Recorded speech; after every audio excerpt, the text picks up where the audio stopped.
Welcome to Ferment Radio, a podcast series on bacterial and social fermentation. Fermentation can incite social action, spark creativity, and bring surprising new tastes to our lives. My name is Aga Pokrywka, and I invite you to join us in a conversation on living interconnectivities, from macro to micro, from societal to cellular, and from global to personal.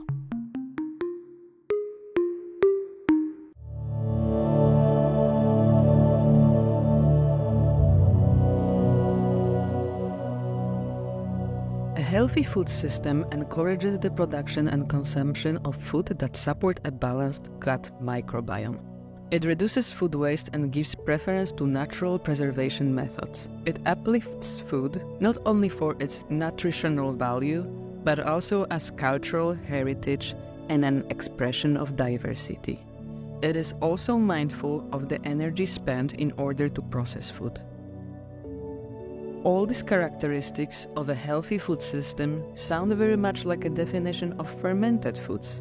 It may seem like a simple solution, but diagnosing and improving the complexity of food system, which is both global and fragmented, is a huge challenge. There are not many people in the world who can say that have extensive hands-on experience working in different areas of that vast system. David Zilber is definitely one of them. From a butcher shop in Toronto to the fermentation lab of the acclaimed restaurant Noma Copenhagen, and to the labs of Christian Hansen, a giant bioscience company in Horsholm, Denmark. David Zilber has garnered multiple and fascinating perspectives on food and the system around it.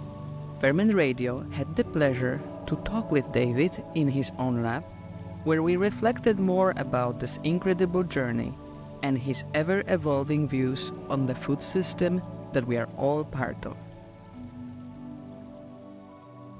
When I was coming here, I was like, I'm not going to ask you what you fermented first. You said you are not going to answer me the question, what was the worst thing you ever fermented? So I was thinking that we could go together into the big topic of food systems. What I find especially interesting in what I know about you is that you have professional experience with working in food system in a way, in very different places. You had to start somewhere, your career as a chef, then you were in Noma, which is quite high-end kitchen, let's say, and then here sitting in the lab, which is thinking about food system on quite high level, I would say, where the fermentation crocs don't have place anymore because these quantities of food will not fit there. Could you tell more about this journey and maybe your perspective, which was evolving while you were looking or participating in food system in these different places? Yeah, I'd say that my job at Noma, when I first started at Noma, I wasn't hired as a fermentation expert or to work in the lab. I kind of let them know, in my cover letter, at least in my application, I kind of let them know, that I understood what fermentation is. I worked as a butcher for like 2 or 3 years back in Toronto, and I was responsible for like the charcuterie there.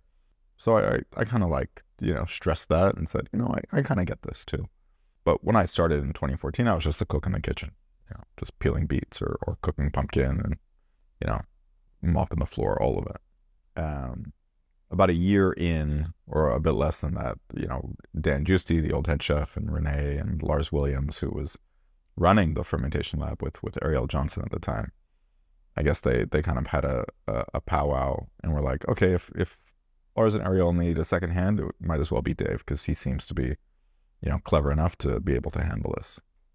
And when I got into the lab, first of all, I had no idea what any of this was. As a cook, it's hard to really kind of communicate properly how foreign these techniques were, even just 10 years ago, to your average chef. You would reach for sauerkraut if you were making, like duck confit. If you had to make like a dashi in an Asian restaurant, you would of course reach for shoyu or katsuobushi, but you never thought of these things as like, oh wow, this is a fermented product, and this is how it's made, and this is why it's made. They're just recipes. They're just ingredients. You don't think about it any more than you would think about, the intricacies of what it takes to grow a tomato. You know what I mean? You don't think about that in the day-to-day in a restaurant. So when I got into the lab, I was just completely unprepared for the world I was stepping into. But I caught on quick, and it was to, Lars and Renee and Dan's credit, that it was like they picked someone who could catch on quick and kind of, finish my instructor sentences after the first couple of weeks, where I started to understand how these things fit together. It started to make sense, like, okay, this is the world of bacteria. These are the things they do. This is the world of fungi. These are the things they do. This is how enzymes fit into both these categories. This is what the citric acid cycles for, so on and so forth. And so it didn't take long until I was, doing the production, managing the interns, freeing up Lars and Ariel to do other stuff. Ariel was working for Matt a lot at the time, and Lars was being stretched all sorts of ways, like helping Renee open new restaurants and things like that.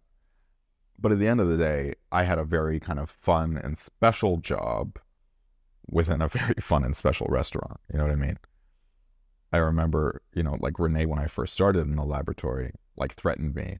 He like cornered me in the desk and he was like, you have to innovate. You understand me? He's like, you're not just taking this job. It's not just some cushy job. You have to innovate. I'm like, yes, sir. And, when I kind of told Lars about that experience, he's like, don't worry, Dave.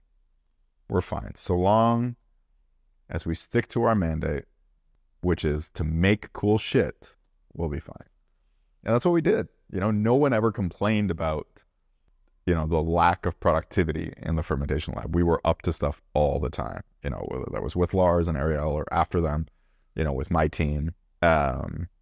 We were intensely productive, just investigating whatever we could. It became a game to try to wow the test kitchen, which is a great incentive to have to go to work and create every day.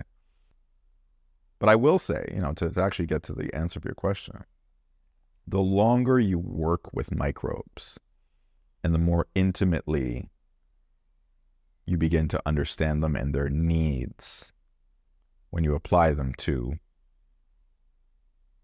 this or that situation, this or that crock, this or that ingredient or substrate or whatever it might be, the more you begin to see the echoes of the relationships kind of spill out outside of the doors of your laboratory or experiment and echo into the world around you. At Noma, we were responsible for experimentation, of course, but once you came up with a successful experiment, we were also the only people who could make it. You know what I mean? We had the equipment to bring it into the world the first time, but then after that, it's not like we could just hand it off to the cooks in the kitchen and have them, ferment their own koji. That had to be done in the lab. So I always, when I started working fermentation very deeply, I always had to wrestle not with just the joy of doing it for fun or for my own entertainment or my own enjoyment in the kitchen, but I also had to, on a small scale at least, for 100 people a day, 500 people a week, that's not nothing. I had to understand how to make it consistently and reliably. And that is, for a team of 4 people, kind of the perfect training ground. It's not big enough that it's super high stakes, you're going to lose someone tens of thousands of dollars if a batch goes wrong. But it's also not small enough that you're not exactly learning quickly. You know what I mean? Because fermentation for, the even the kind of enthusiastic amateur is a very slow learning curve if you're only going to make 2 misos a year and work your way through it. You know what I mean? It's it takes a long time for you to understand all of the control points. But at Noma, you make your mistakes quickly, and again, you learn and you intimate this relationship to microbes very fast through repetition. And I'm amazingly fortunate to have gotten that experience. But like I said, when those microbes do intimate their needs to you, and you do start to kind of like almost anthropomorphize your relationship to them.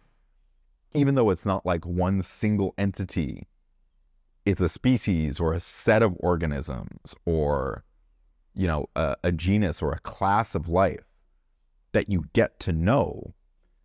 Again, you start to see those echoes kind of spill out into the world. I always say that there's an amazing instruction about, you know, the threat of global warming, or, you know, the heat and the smog of like Los Angeles or Mexico City, you know, in the summertime on a freeway that's packed with cars.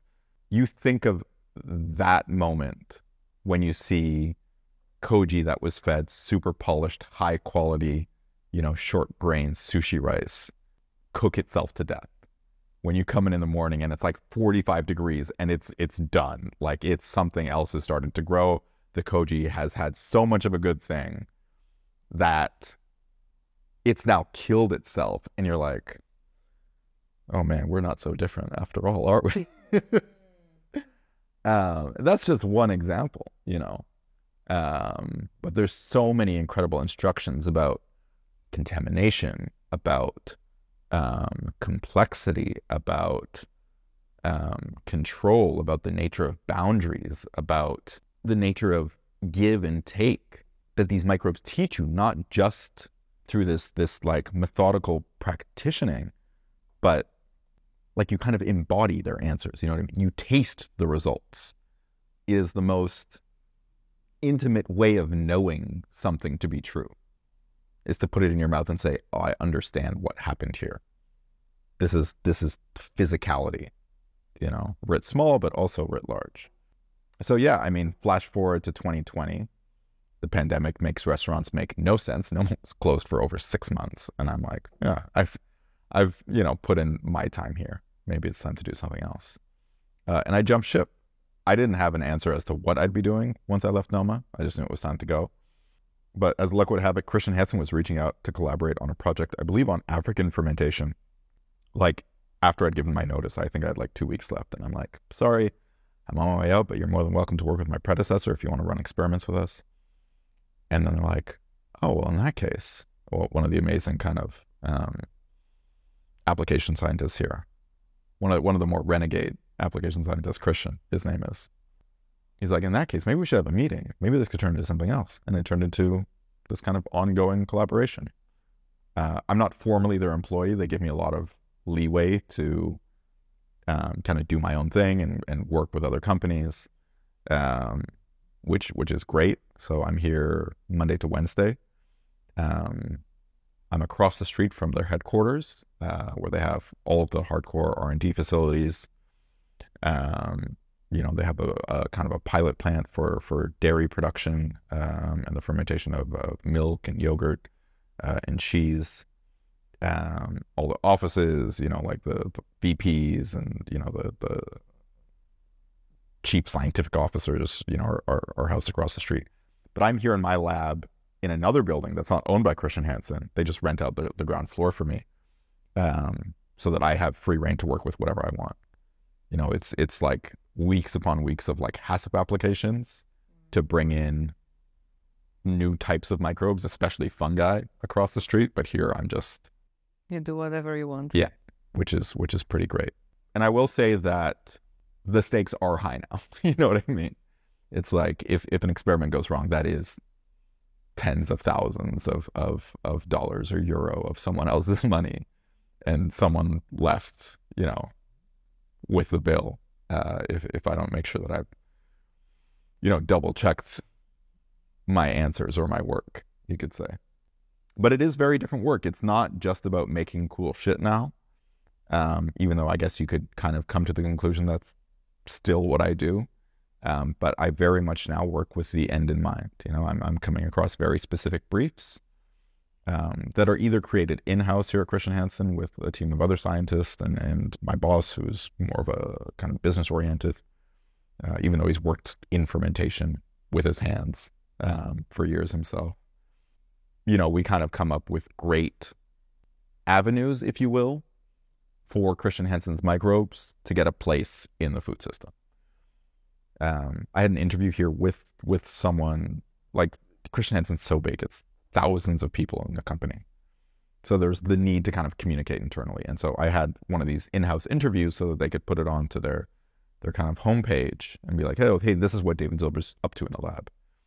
And in the interview, after rattling off like a succession of projects that I'm working on, Karen, who was interviewing me, was like, why does it seem like everything you work on has like a positive spin to it? I'm like, it's not spin.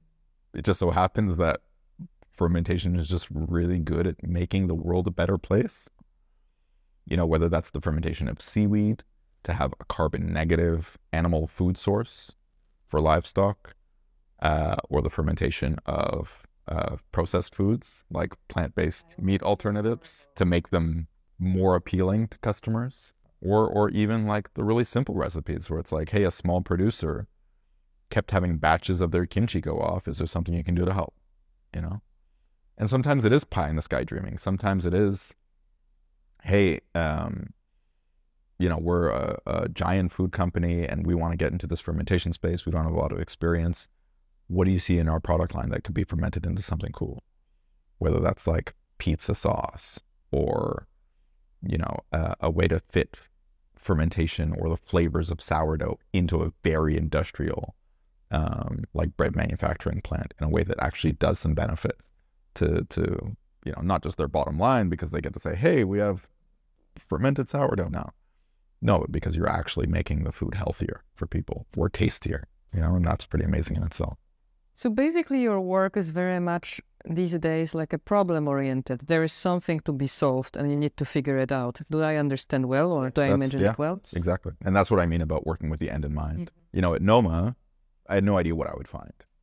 You come in, you're like, scratch your head, you look for inspiration in the world, you read some books, you're like, oh, I could try that.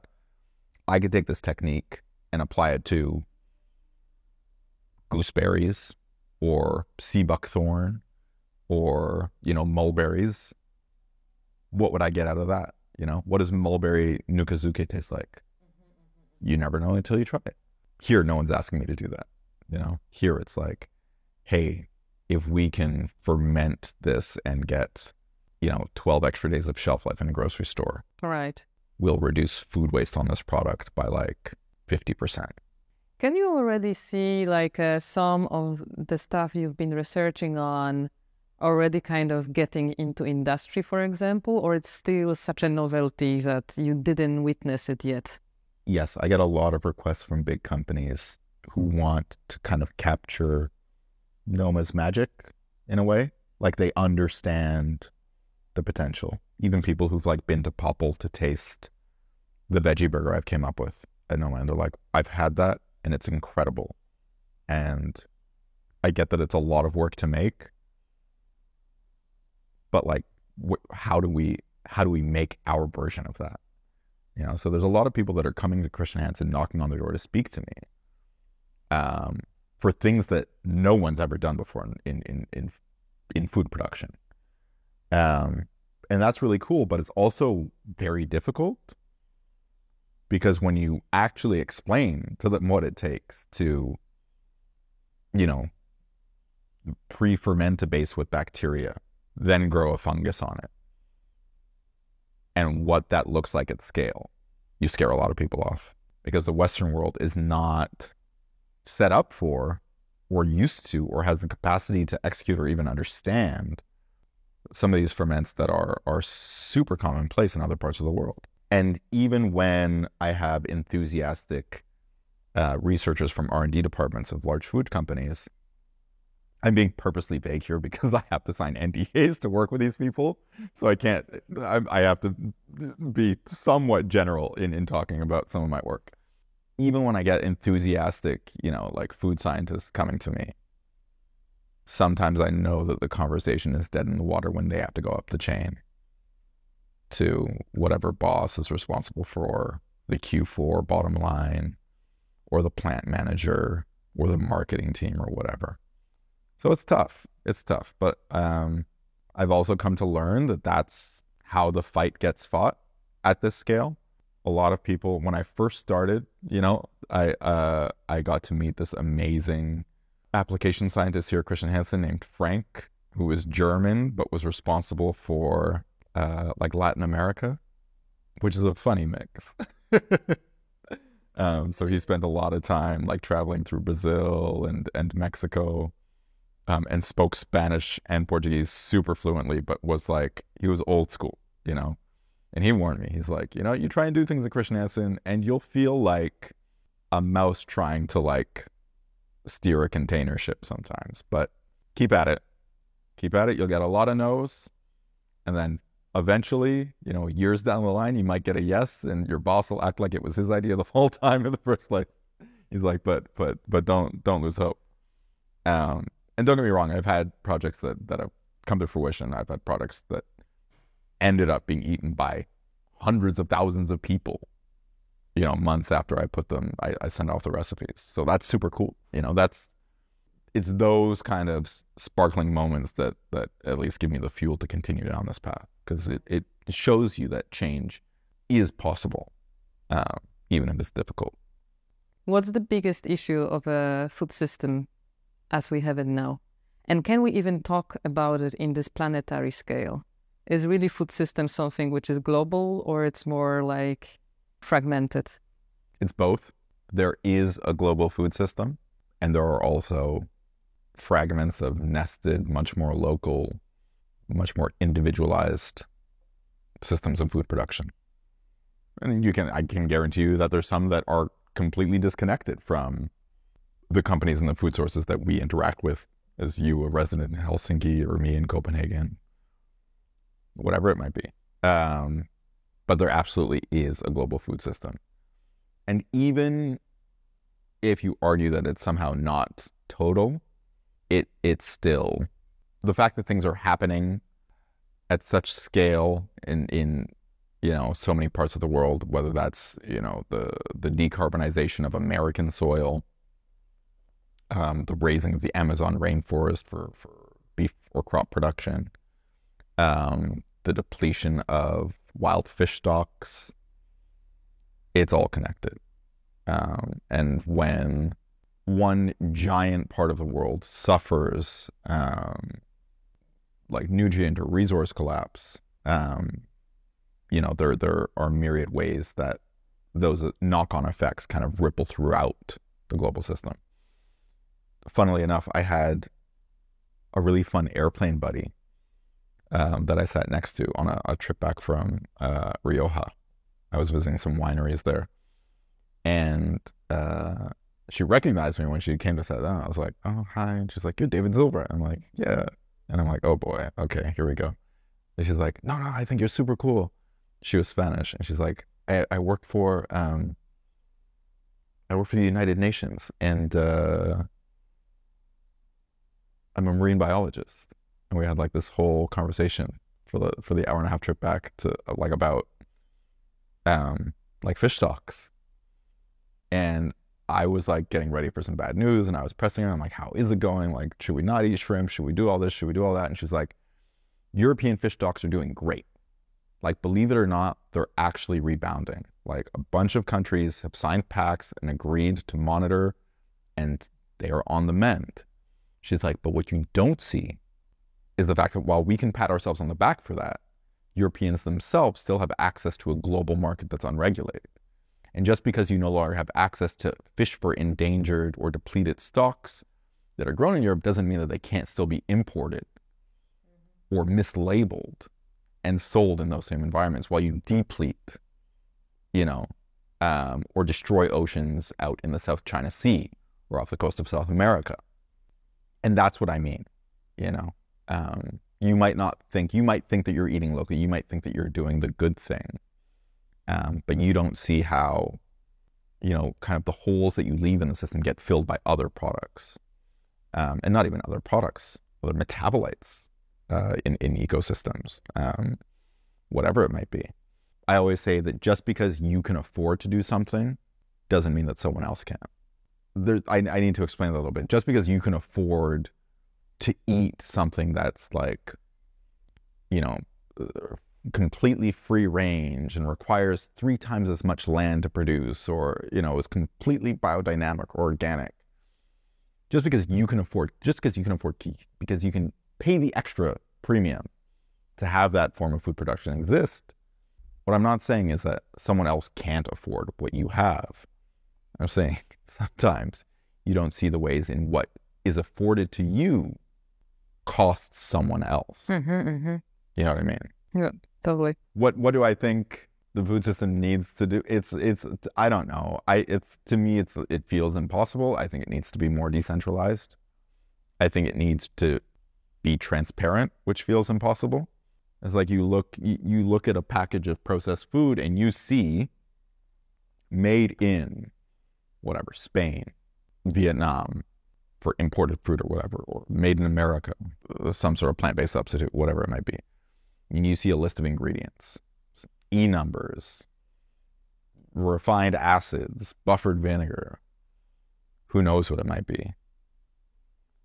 You have one point of origin for a finished product, and you have no idea where anything that went into that product came from. The food system is blind to its own inputs, especially when foods become commoditized and when you have, this constant aggregation of small farms or small producers that end up selling to conglomerates or wholesalers. When you have foods themselves being treated as like future options on stock markets so that companies can assure, a steady price in a completely unsure world. So that their bottom line can't like fluctuate against like their kind of future. It's pretty insane. Yeah. All the things that food has become beyond food. We would be better off if all of that went away, if the food system was more decentralized, if people ate the things that grew in their surroundings in the seasons in which they grew, you know what I mean? And if we learned to just do without the one amazing thing that we tasted that one time. I think fermentation speaks to that in a really powerful way, because you can have the flavors of soy sauce, you can have the flavors of amazing French cheese with stuff that comes from where you are. And yeah, it makes food delicious and it makes it last. Like it solves kind of all the problems that exacerbate, kind of the human predicament on Earth, at least as it pertains to agriculture. But it's a hard sell to make that vision I have for the global food system a reality, because I don't even know where to begin. When you said that what food system needs is to for sure be more decentralized, therefore to work on more local levels, it made me think that what is more local than, for example, wild fermentation, because it's inhabited by the microbes which are even in this room, or on your hands. So it's really like even micro local scale, right? Yeah, absolutely. But in a way that I mentioned wild fermentation, so it's a process which is more spontaneous. But when we work in a laboratory, and we sit here right now in a laboratory, it's pretty controlled process, right? Or at least we're sitting, it is meant to be controlled, at least. We're sitting in a laboratory of one of the world's largest bacterial culture producers. Exactly. It is in every essence the opposite of wild fermentation. Exactly. But still, it could serve as a solution to some of the kind of bigger problems in the food chain as we have now. And I really need to ask you about what I am always, when you mention, I'm like, yay, tell us more about processed foods and fermentation. Is there a way to bring back from the, unhealthy section which processed foods belong to, and through fermentation bring back there, or some of the kind of a healthy benefits of foods? I am a champion of like whole foods, not the grocery store, like whole ingredients. There's 2 shelves here that you can see just to your right, in my lab. The bottom is nuts and like dried berries and seeds and dried mushrooms. They're things that I use to like build umami and flavor or incorporate fats from like a first principle sort of, if I'm recipe testing. oh, can we make a really amazing nut-based cheese? Or what does this nut act like if it's fermented with X, Y, or Z microbe? And on the top is when I get further into recipe development and I have to kind of acquiesce to the rigors of industrial food production. Then we're getting into potato starch and tartaric acid and isomalt and carrageenan and alginates and refined de-aromatized shea butter or coconut fat. And that's the shelf I like playing on less. But ultimately I have to. Emulsifiers, binders, cellulose fillers. It is so far from the way I learned how to ferment. But it's also kind of reminiscent to the world of molecular gastronomy that took cuisine by storm when I first started cooking. My very first restaurant that I ever worked at, Rain, it was Pan-Asian cuisine. We used fermented tofu. We would just, get that from the Asian grocer and then mix it into the jus at the last minute. Had the most amazing sauce. But at the same time, we also had a cook who just come back from like 2 seasons at Albuli and was teaching us how to make, like spheroid gels and stuff so that we can take these flavors and then completely transform them into something that no one had ever experienced. Foams and things like that. And it's looking back on it. I mean, I started cooking back then. I thought everything was like the coolest thing, but looking back on it, it felt like such a paradoxical dichotomy, But ultimately, that's kind of the way that the world still works. Ultimately, that's what modern fermentation is. There's no need for us to ferment anymore. In most kind of grocery stores, at least here in Copenhagen, you can find an aisle of like pickles and fermentation that's kind of mixed in with other canned goods that are just like high temp pasteurized, low acid or no acid, but they're just as inert. You know what I mean? You can get lacto fermented pickles right next to like canned button mushrooms that are just sitting in their own water. Right. That will sit on a shelf and survive the next apocalypse, honestly. And it's only through the advent of these incredibly hyper-industrial processes that we can do that we can preserve and hold on to food without the action of microbes. So in the context of like processed foods, it's like this really roundabout question. You know what I mean? It's like, even though maybe going back into the early days of pasteurization, let's say even like post-industrial revolution, like we're talking, let's say like 1950s, 1960s, when things really ramped up. We could have, humanity, in rich countries, could have eschewed the flavors of fermentation because we don't need to make food like that anymore. We didn't need to make food like that anymore. We could have said, no, we can just have like canned cabbage. And if you want it sour, you can add whatever acid you want to it afterwards. No, but we still make sauerkraut in huge quantities, and sell it then pasteurized on the shelf in the grocery store.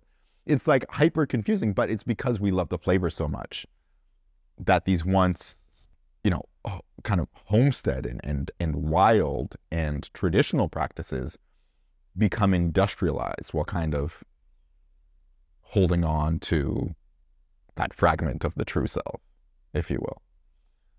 And I'd argue that, more people would still enjoy eating industrially produced sauerkraut alongside or on top of their frankfurters or alongside their mash or in their, cheese toasty than just canned high temp pasteurized cabbage, because it just tastes better. I'm sorry, it does. But it also makes you feel better, right? The feeling is different when you eat it.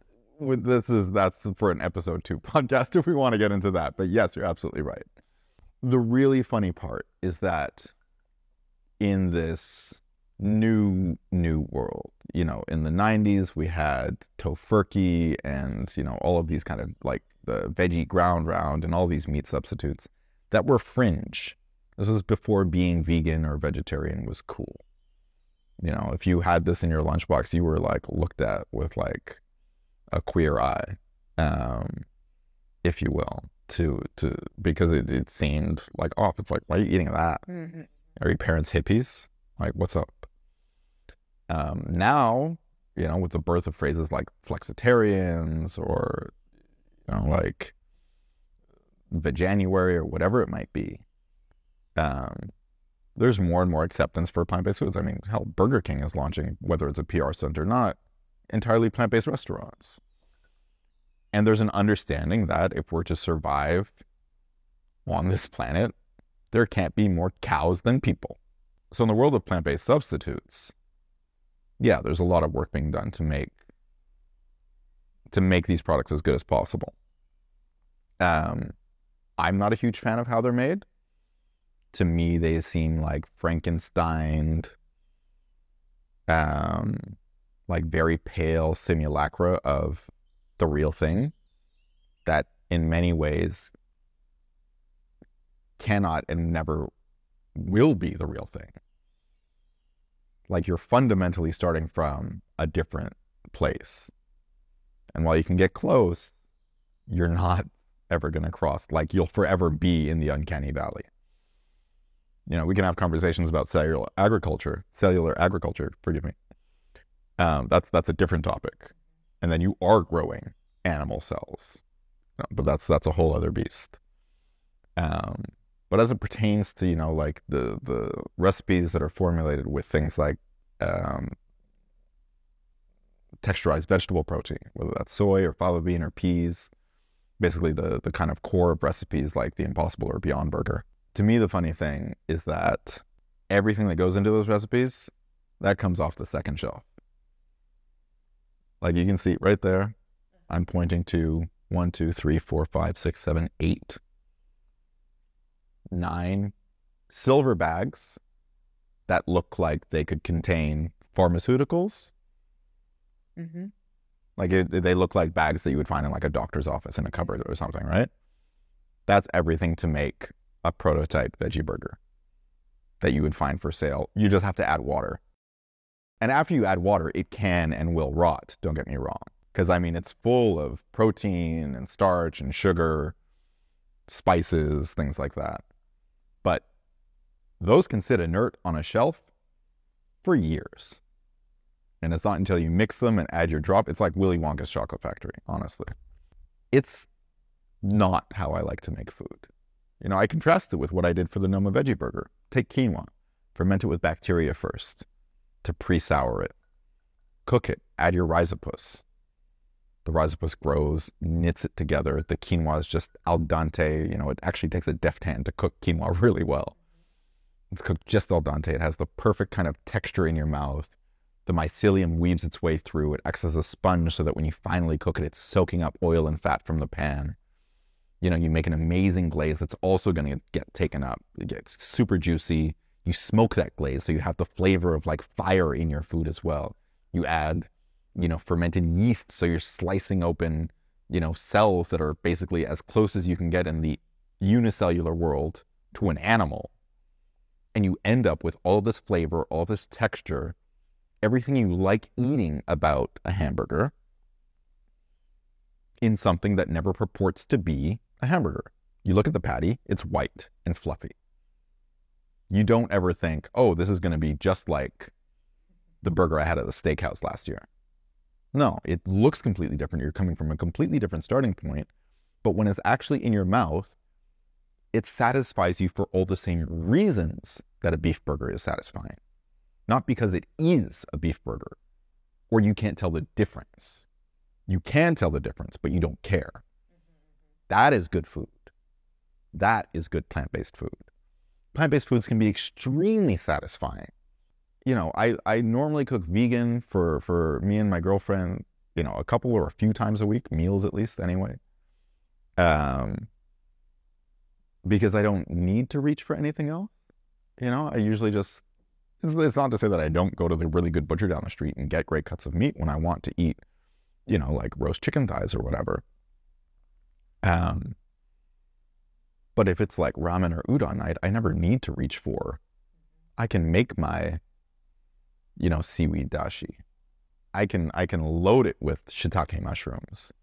I can hard sear, a whole head of enoki and then slice into it like it's steak. And then there you go, But industry doesn't like those sorts of answers. Like I said before, it's very hard to convince companies that have worked in one way to do things differently. If you don't need to use the kind of disassembly line of an abattoir to produce any of these kind of plant-based offerings, and you can just buy from an ingredient manufacturer or refinery all those silver bags, bring them into your warehouse, and then just clean down your line. And in the last step where you would actually pump out sausages or burgers, throw everything into a mixer that you already have, because you would need that for the meat anyway, add your water, which you already have, and then pound out patties. Why would you invest in the capital required to make a fermentation chamber? Why would in your cold plant would you now have a hot room that on paper seems like a health risk? Oh no, we can't justify this. Everything has to be 4 degrees, and that's the way it is. We can't have another place that's 30 degrees. Things will grow there. Yeah, that's exactly the point. Things are supposed to grow. It's very hard to convince companies that are used to hammering nature into submission that you should make room for nature to grow in their food. And so even though fermentation does have a role to play for all the same reasons that I talked about, making that veggie burger great, fermenting those substrates, bringing out umami, breaking down proteins into amino acids, creating chemical complexity, really, and reintroducing that into these concentrated, stripped down, highly refined versions of nature that exist in those silver bags. Yeah, adding microbes to the mix brings complexity back in. And it helps alleviate some of the problems of concentration that come along with, isolating protein from soybeans. Yeah, you're isolating protein, but no one's going to pay for a protein isolate that's 99.9% pure, because it would cost thousands of dollars a kilo. So in the kind of off-the-shelf version, you end up with all of these other molecules, things that come part and parcel, even broken down proteins that end up in peptides that your mind registers as bitter or off-flavored. You can't get those out at reasonable cost in the ingredients that most of the industry uses to produce these kind of newfangled alternatives of highly processed foods. When you describe it, it sounds like something quite simple became extremely complex. Yes, it has. Yes, it absolutely has. And for the sake of what? I don't know. That we should stop to eat meat, or there is something else in there. I really do think that it's like Ian Malcolm in Jurassic Park, my second favorite line of his in the movie, after life finds a way. Your scientists were so preoccupied with wondering whether they could, they never stopped to ask if they should. I mean, I read the history of like texturized soy protein in the 1970s. It was like touted as like a potential industrial revolution. Like, this will change the face of the earth. We did it in a lab, and now, I don't know whether the dream of the possible future was ever weighted against the commonality of what already existed. What's so bad about tempeh? Why are the things that people have been doing for centuries suddenly not good enough to keep us alive today? They're simpler. They're tried, tested, and true. But I guess they're not sexy, and you can't acquire tens of millions of dollars of venture capital money to say that you're just going to start a farm or a fermentation factory or a fermentory that's not doing anything new. I guess it's only sexy, and it only becomes worthwhile when you say, oh, I have something revolutionary. I have something that's never been done before. It's a moonshot idea, but if it pays off, it could pay off big time and replace traditions with new traditions.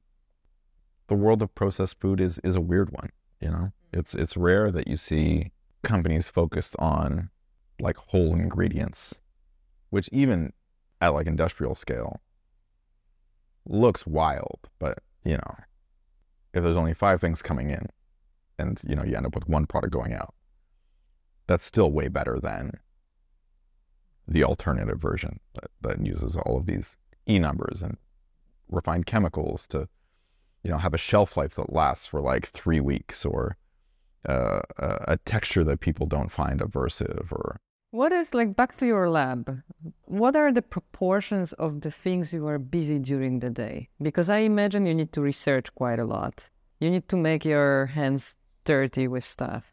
You talk to people. Like, what are the ratios between those? There's probably too much time spent answering emails and following along in threads and like making PowerPoint presentations. I'm not a huge fan of that. It's a corporation. That's just life in any corporate structure. It's not Noma. You can't go down the hall to, the ingredients sous chef and say, hey, I need this by tomorrow. He's like, yeah, no problem. The things need to be cleared. Is it in the budget? Have you checked with legal? That's just life. The experiments now, because they are kind of goal-oriented to solve specific problems, they're usually like very surgical. It's like, okay, this is the recipe. We need to change this texture, or like have it, score yay high on like a sensory panel. Let's aim for that. And then you tweak a recipe that is not like I'm used to cooking. You know what I mean? It's like, okay, we're gonna ferment this for. It's usually like very discrete chunks of activity, either within like a process or like within someone else's recipe. You know what I mean? It's like, hey, this is what we have been doing.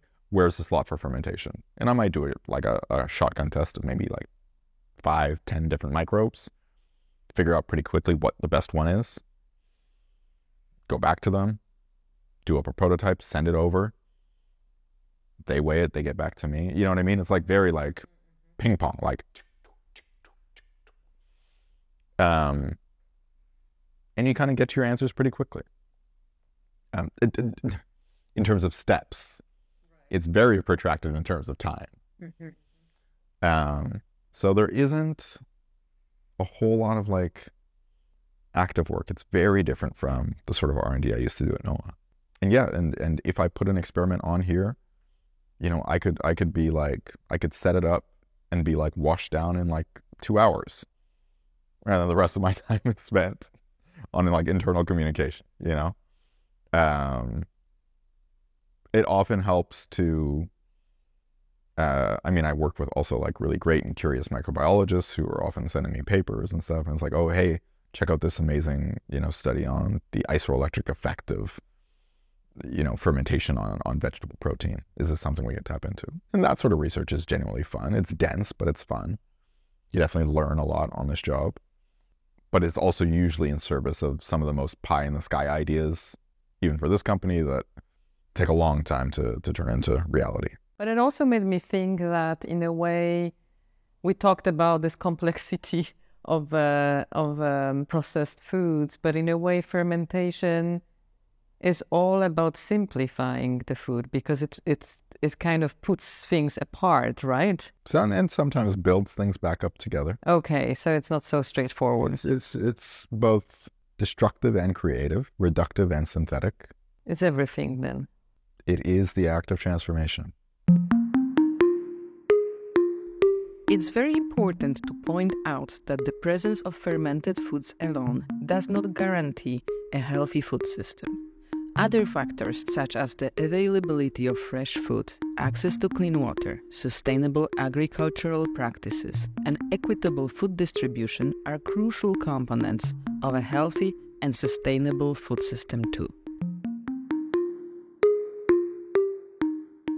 Wow, that was quite a journey. Thank you, David, for guiding us through the vastness and complexity of the food system through the lens of your experiences with fermented foods. But our journey with David Zilber is not over yet. We will soon release another episode of Ferment Radio, where we follow David even farther in the fascinating world of fermentation. Stay tuned. If you like this episode, please share it. If you would like to know more about the show, listen to this episode again, or find previous episode, please go to fermentradio.com. You can subscribe to this podcast on Spotify, Apple Podcasts, and more. We would love to know what you thought of this conversation.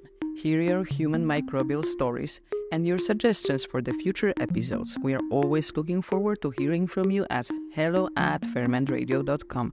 You can also leave us an audio message by connecting to us on our Instagram. Ferment Radio is brought to you by Super Eclectic, and it's supported by Microbial Life's Practices of New Human Microbial Cultures, a project at the center of the social study of microbes. I'm very grateful for this support, and most of all, with all our amazing Ferment Radio listeners.